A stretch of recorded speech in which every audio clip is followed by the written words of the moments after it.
Hello and welcome to the Modern Digital Enterprise, the digital transformation podcast from Anexinet, part of the Anexinet Podcast Network.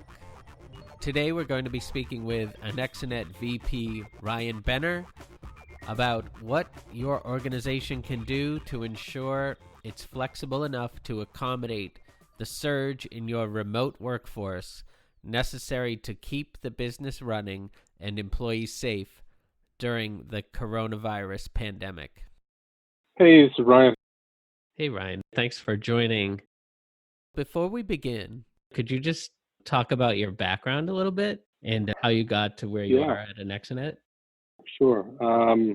So my background, I started in this industry probably 20 some odd years ago now as a network engineer working at an enterprise, building and supporting networking technologies. So that expanded into security as well. After a few years of that, I decided to go into the consulting side and started working in consulting probably 15 years ago. In that time frame, I did a lot of work in networking and wireless and security, collaboration, unified communications, and really worked across all of those areas, both as an engineer building those technologies, and then as an architect going out and architecting those technologies.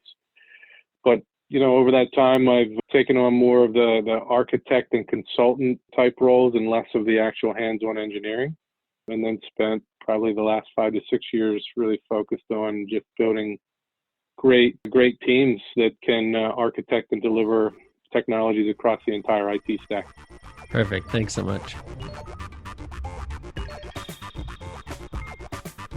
The question is your organization flexible enough to accommodate the surge in your remote workforce needed to keep your business running and employees safe? So it would be great if you could just talk about what Anexinet is able to provide in that area, what sets us apart in providing that solution, and how an ideal remote work strategy works. Yeah. Some big questions there. So I threw a lot at you at once. I guess to start, what kind of sets us apart? I think when you look at a remote workforce, there's a lot of different components that come into play and how you support that effectively. First one being, just pure connectivity. How do we get those remote workers connected back to the corporate office? And that usually revolves around some type of VPN technology, which, we're able to work with quite a number of vendors there and really, work with the customer on kind of their ground, if you will. In other words, we're not necessarily pushing an agenda there. We can help them out both from just a overall kind of ensuring they've chosen the right technology. Most of them already have it, ensuring that it's set up correctly, that it's able to scale correctly to support what may become a huge remote workforce at this point. And then obviously, if they do need to add some licensing or some additional hardware to scale that technology, we can help them there as well. So kind of the next phase of supporting that workforce then is providing them a easy to use or a similar experience to what they would have in the office. So, and this is especially useful for customers who still use actual desktop PCs in the office as opposed to laptops. So you send somebody home with their laptop, they have an environment to work in that they're used to working in. If you have a desktop, they don't really have that similar experience, right? So then you're looking at some type of VDI or virtual desktop or remote desktop type application. And there again, we work with a lot of the major players in that space, whether that be Citrix or Amazon or VMware or Nutanix or whoever. So there again, we can consult with customers on, not only if they don't have something, helping them choose the right solution, getting it deployed, but also helping them expand and scale an existing solution, again, no matter what they have. Another layer to this is providing identity services. So obviously, as a large population needs to connect remotely, you need to make sure you know who they are and that they're connecting from an approved device. So then that's all around identity management. And so that can get into technologies like Active Directory. It can also get into two-factor authentication technologies, privilege access management, type technologies. So here again, a lot of things to consider, and we start by kind of consulting with them around their needs and their priorities and requirements, and then help them make the best of what they have or choose new technology if it's necessary. Also ensuring that if they need to follow some type of regulation or compliance, that as they make those choices and get those things deployed, that they are following, good practices that follow along maybe a NIST standard or something like that. Probably the last area that's of concern in this case would be, well, maybe two more areas. Next to last might be around just securing those endpoints. So, typically when you're working from within the walls of the office, you've got a lot of security technologies between you and the internet.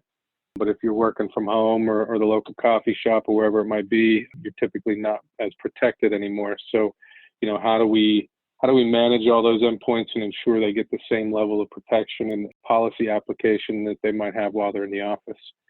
And so some of those technologies in that case might be MDM, it might be endpoint security, it might be cloud-based security and filtering technologies, things like that. The last space, and honestly, it's a space we don't really get into too much, are the collaboration tools. So, things like Microsoft Teams and WebEx and Zoom and some of those things. I don't know that we play in that space quite as much, but there's certainly a lot of need there for customers who maybe haven't been using a ton of those types of tools, especially remotely previously, and now all of a sudden they need to adopt those tools quickly. A lot of customers are looking for some help in maybe training their end user base to better utilize those tools.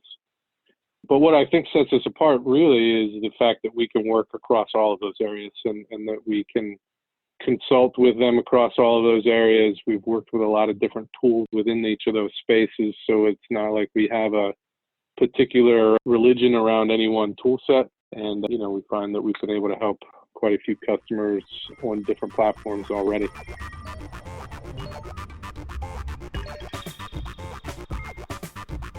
So, with the current situation the way it is, I think we can anticipate a lot of companies being forced to go remote, almost like against their will, companies that don't probably have a lot of experience with it yet, or have even maybe avoided it for one reason or another. So, what do you see as being the biggest challenge? How do the challenges differ between a company that's already remote and just wants to upgrade versus a company, that's been putting it off and now they're forced to go remote quickly? Yeah, that's a good question. I think if you've already been supporting at least a minimal remote workforce, you've probably got the policies in place. You've probably got a good bit of the technologies in place to support it, and you've probably already thought through a lot of the security implications and dealt with some of those issues. So, in reality, for those companies, it's really about scaling what they have and maybe tightening up a couple things here or there, but it's really about scale. With the companies who haven't done a whole lot of that before, it's thinking through all of that, right? It's the policy side, who should be allowed to connect. Well, in this case, probably everybody, but do I allow them free access to everything? Do I, limit their access to just what they need to get to? How am I going to do that? How do I secure their endpoints? How do I ensure that they're not going to, bring malware into my environment when they get outside the corporate, kind of security boundaries, if you will? How do I give them access to the tools that they're used to using every day, right? If you're not on the corporate network anymore. So I think there's a lot more work to do, obviously, if you haven't been down that road previously. So, my advice to both is don't wait. On the one hand, the guys that need to scale, if you just need licensing to scale, you're probably not in a bad place. If you also need some hardware to scale at this point, you might be in a bad place only because supply chain issues being what they are today. In some cases, we are weeks and weeks out from shipping certain types of hardware right now. So, I would get on that pretty quickly. On the flip side, the guys who haven't gone down the path yet, because you really should consider a lot of those more policy and security driven ideas first before you start choosing technology. You've got some work to do up front. And again, don't wait. Start engaging with someone sooner rather than later to work through that so that you can get to the point where you can deploy technology and get testing and supporting your remote workforce.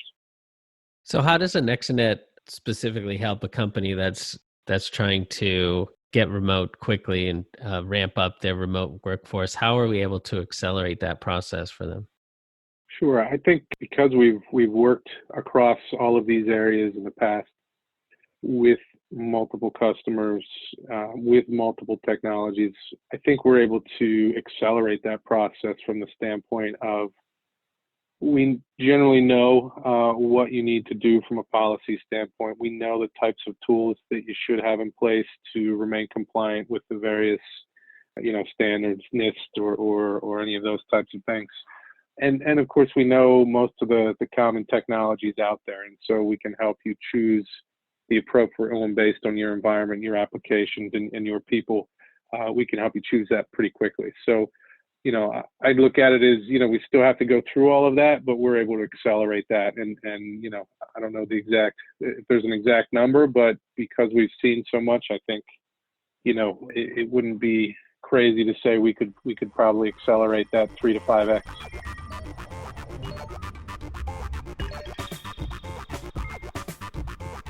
Do you have any predictions for where this is going over the next 3 to 4 months, given the supply chain issues? And yeah, no, I hate to make any crazy predictions based on what we're seeing out there. All I would say is honestly, I think the supply chain issues probably take 6 months to clear up. I think we're in a situation where no matter what happens, the disruption to supply chain has already happened, and it's going to take time for that to really shake out. Whether or not, we're all working from home for 2 weeks or 2 months or 2 years, I have no idea. Let's all cross our fingers and hope it's more like 2 weeks. Yeah.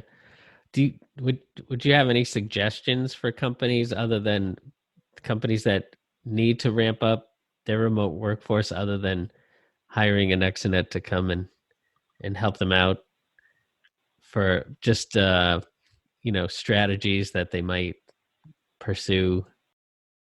I guess take it in a methodical fashion, work through each of these areas that we've discussed as far as, don't just focus on connectivity or don't just focus on security or, policy. You've got to focus on all of it. But work through it methodically, step by step.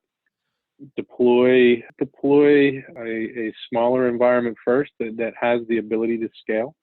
That way you can get it out there quickly and do some testing and make sure you refine and work out any issues, and then be ready to scale quickly. Make sure that anything you buy has the capability to scale to support your entire workforce.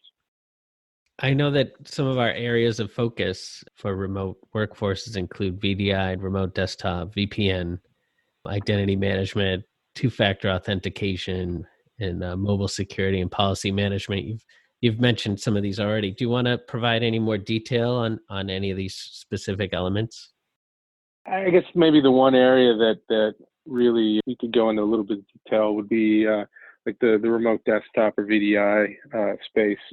That was once dominated by a lot of on-prem technology. So your Citrix and VMware type technologies. A lot of our customers currently use those.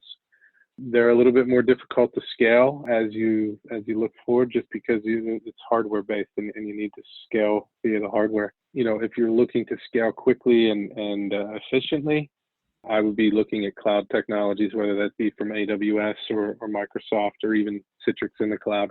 That'll give you an easy place to start, but also a very quick place to scale without having to worry about supply chain issues around hardware. But of course, then that brings some other some other concerns around, how do I connect to my applications if I'm using cloud VDI technology, and how do I ensure I've got security around the data and all of that. So it doesn't come without its own set of concerns that you need to work through as well. I'm just thinking this is like truly a global pandemic. So many of these companies already have remote workforces around the world. And I'm wondering if you've seen any ways that the global workforce is already being affected. I don't know if you... I've talked to customers already about increasing their remote worker capability in their European offices, for instance. It's certainly a conversation, I think, for every customer and every office they have. As this pandemic grows in each geography, they're going to have the same issues. So certainly Europe and East and Asia are they're being hit with it right now, and we're having conversations around similar topics. For us, for us, we just have to be cognizant of some of the local, quote unquote, operating rules in those areas with respect to some of the security frameworks and needs in those areas.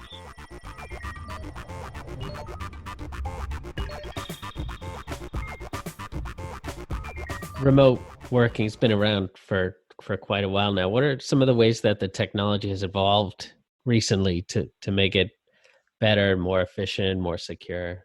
That's a good question. I don't know that a lot of the core technologies have changed much over the last few years, but I think there's a heightened focus on the security side. So whereas in the past it was rare to use two-factor authentication, now it's a requirement according to a lot of the compliance legislation, whether that be NIST or some of the other ones out there. So I think, like I said, the underlying technologies, whether it be the collab tools or the VPN technologies, or even the remote desktop VDI technology, they're all the same, really, as they were 5 or 6, 8 years ago. But I think most organizations are hyper focused on how to properly secure all of those folks who are outside the corporate security boundary now. That's great. Ryan, if you could just let our listeners know what you think is the best way for them to get a hold of us and to get started with this process. Yeah, certainly contact your account manager, contact us directly. We are ready to help. We've got multiple consultants who can help in this space, and we're literally just a phone call away. How long does it usually take? I mean, can you give me some examples of like an average medium-sized company, like how long it would take to actually ramp up a remote workforce? Unfortunately, it does come down to one of those, well, it depends. So if they've got a lot of the underlying technologies and really it's just a matter of scaling what they have, it's probably some conversations for us to understand what they have, what the platforms are. We can do a little research to see the best way to scale those platforms, and then potentially if it's literally just software licensing, that can be turned around in a day. If they need hardware, it's really dependent on what the logistics situation is for those particular platforms at this point. If it's somebody just getting started in this and they really don't have a lot of the underlying technology, those initial conversations are probably going to be spread out over the course of a week or a week and a half, so we can really understand the business and legal requirements they might have, and the technology requirements, and then walk them through what we would see as their best options in those spaces. And then again, depending on the logistics side, it could be anywhere from a week to several weeks to get those up and running for them. Well, that's great. That's all the questions I have for you, Ryan, and I'll let you go and get some tea or something. I've drank more tea in the last 2 weeks than I think I've drank in a long time. Thanks again for hopping on, and hopefully this will do some companies a lot of good. Thanks, Steve. I appreciate it. Take care, man. And thank you for tuning in to another episode of the Modern Digital Enterprise, the digital transformation podcast from Anexinet, part of the Anexinet Podcast Network. Keep those hands clean, everybody. As a leading technology consultancy and reseller, Anexinet helps clients provide a complete digital experience for customers, employees, and end users. We accomplish this through our holistic approach, which encompasses all aspects of today's digital journey, end-to-end. Anexinet partners with top technology vendors like HPE to offer products and services that enhance the digital experience across customer engagement, enterprise mobility, cloud and hybrid IT, and analytics. Because great digital experiences rely on the smooth operation of all interconnected elements. From strategy through execution, we deliver custom multi-channel applications, including web, mobile, chat, and voice. With self-service apps for customer loyalty and enterprise apps that streamline internal processes, now you can reimagine legacy applications to propel your business forward. Anexinet also helps you embrace modern cloud and hybrid IT infrastructure to provide a seamless experience at every touchpoint, empowering you to recover quickly from disaster, scale to meet demand, and automate systems for perfect performance 24/7.